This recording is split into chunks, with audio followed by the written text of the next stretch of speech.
Hello, History Hooligans! So, in today's video, you might notice things look a little bit different, and that's because they are.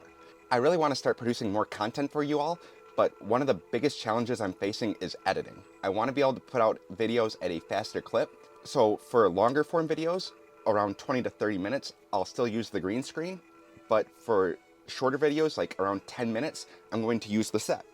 That way I can still produce the content you guys all know and came here for, but also be able to get out more content so that way we can try to build this channel up a little bit. The reason why I'm here today is because I'm pretty upset.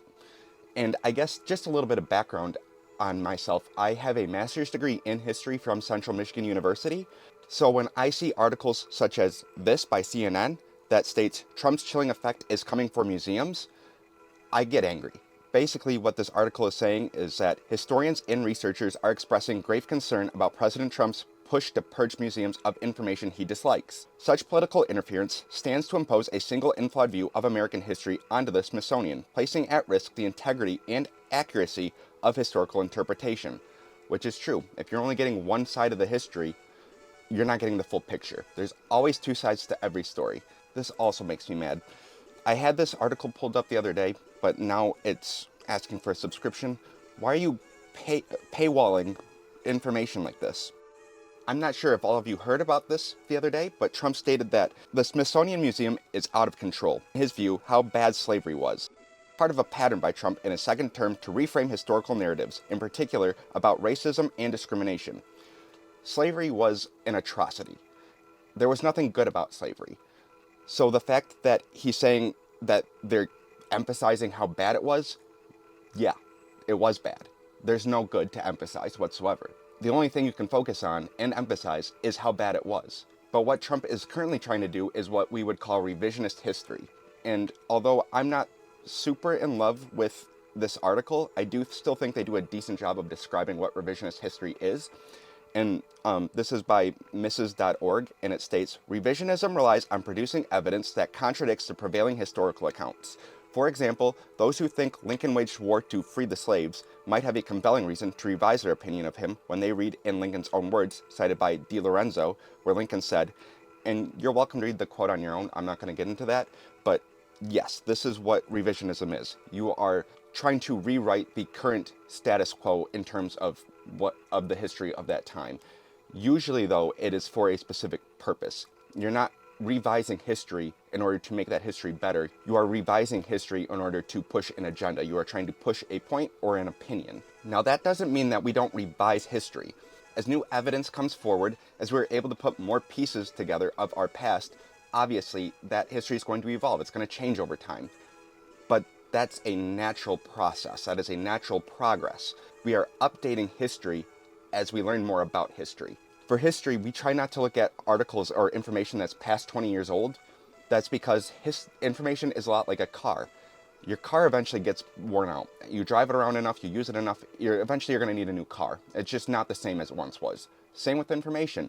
After about 20 so years, information's just not quite as good as it used to be. It's been updated, we've learned more. It's time to use new information. It's time to go off of something new. That's not revising history, that's just having a deeper, more clear understanding of history. And the Brennan Center for Justice, I think, does a good job of describing this when it states, but historians know that there's no such thing as a fully objective or definitive account of the past. Interpretations of historical events change over time as new evidence appears or new perspectives cast light into different corners of the past. Which is exactly what I was saying. History changes based on new information and new understandings of that information. All of this stems from the executive order that Trump has passed called Restoring Truth and Sanity to American History. This is clearly saying that there is a true and sane version of American history, and the current history that we are teaching is both false and insane. And the problem with this is that it's very definitive, and historians do not speak in definitive language because usually we were not there. So this is starting to take place in both the Smithsonian as well as our national parks. And what he aims to do is to root out wokeness, which there is no wokeness in history. You may say that the historian is woke or that their bias is woke, but history, again, is objective. It's not tangible. It has no feelings. So saying that history itself is woke is both incredibly stupid and makes no sense whatsoever. Like I was saying, and you can see this in different areas such as our national parks, such as Muir Woods. So Muir Woods did a pretty cool exhibit, I think. So in 2021, Muir Woods, I may be mispronouncing that. If I am, I apologize. But they did a really cool exhibit called History Under Construction. And what they did was to take like a normal exhibit where they would have it in a regular like printout, and then they would attach sticky notes to it as kind of like an addition. To me, it kind of reminds me of the red lines that you see in detective movies where they're taking different pieces of evidence and connecting it to a specific piece of evidence as a way of forming an entire story, which is basically what history is. And I think this is a really fun and ingenuitive way of getting people interested in history and getting people to learn about history. You want people to be able to interact with history because that's what gets people interested. That's what gets people involved. And I think this is a really fun way of getting people to do that. So what is Muir Woods, by the way? Muir Woods has a history of Native American settlements as well as colonial violence, and then there was also being threatened by deforestation, so a women's group called the California Club came together and were able to save this piece of land. And because of the focus on the colonial violence against the Native Americans, who in here they were talking about Spanish missionaries beginning to enslave Native Americans, as well as the discussion on the women's group saving this spot of land, would fall under wokeness, I would imagine, which he doesn't like. Additionally, they're going after historical locations such as the Manzanar National Historic Site, which was a Japanese-American internment camp during World War II. They are placing signs at these locations that are having visitors report any depictions that may show America in a negative light. And that's horrifying because that's, again, rewriting history. That's taking out the negative aspects of American history. And that's really important because you have to be able to reflect on your past if you ever want to have a better future. And I believe he says in this Guardian article, again, which I already talked about, this article also goes on to say this is a revisionist movement that seeks to undermine the remarkable achievements of the United States by casting its founding principles and historical milestones in a negative light. So Trump stated that this push for wokeism is a revisionist movement, which is insane because he's the one doing the revision. He's revising what is already there. The article continues by saying, I read it as basically a declaration of war on American historians and curators and on the Smithsonian, which I agree. I do feel like I'm being attacked. You know, this is my passion. I started a channel over this because I wanted to get people interested and involved in history. If you don't know your past, you're doomed to repeat it. And I wanted to be able to share important historical information to people so that way we can continue to move forward as a society. I mean, you know, it's a small channel now, but hopefully in a year or two we could make something a lot bigger that could be, you know, more influential. So the National Parks Conservation Association also say park groups respond to ongoing efforts to erase American history.